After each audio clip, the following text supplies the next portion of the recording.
So imagine there are three people.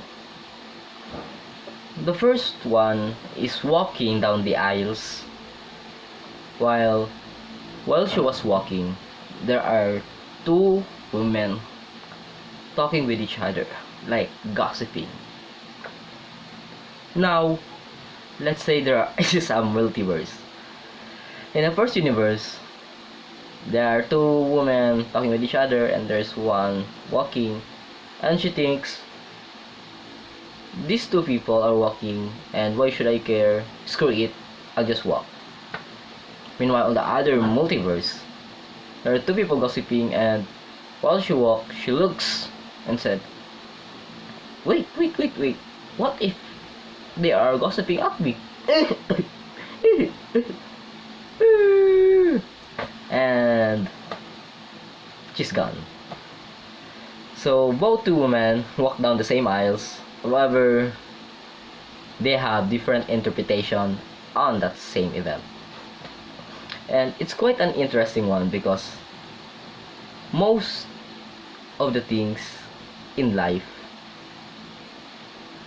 vary on every person based on their own interpretation. So imagine there's a museum, and in that museum everything is just an abstract art. Like the canvas are just randomly showed, right? Now, if you put different people wait, let me just stop for a while.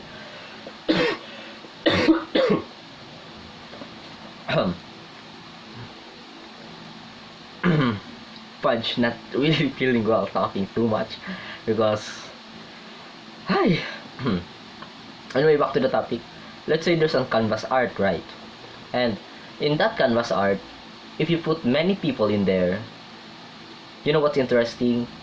If you ask them that after they look at each abstract, what they will write in the paper is different.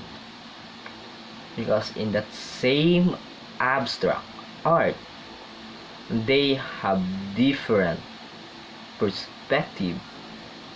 They have different interpretation.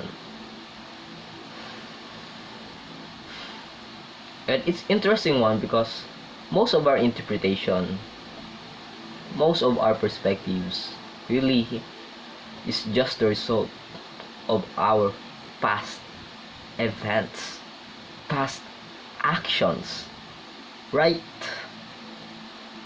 So let me just come for a while. Damn. Reminded me of my old times, but still I'm very grateful because even though my health is not in its prime state, I'm still able to talk with you, and I'm grateful for it. So back in those topics, there's the same abstract art. However, they have different interpretation. And what's interesting because that interpretation can be tweaked through constant realignment and recalibration of what you think every single time you encountered an event. And when you train your mind to look things in a more positive way, of course, whatever the events, whether it's good or bad, your interpretation, your attitude, always gonna be positive. Meanwhile, if you have negative attitude and bad mental health, your interpretation, your attitude to that same event, whether good or bad, it's always gonna be worse. You will not appreciate it. So at the end of the day, it all comes down to this: your attitude, your experiences, your thought pattern, and all of it just all come down to what you constantly recalibrate in your mind. Always do your best for your future self.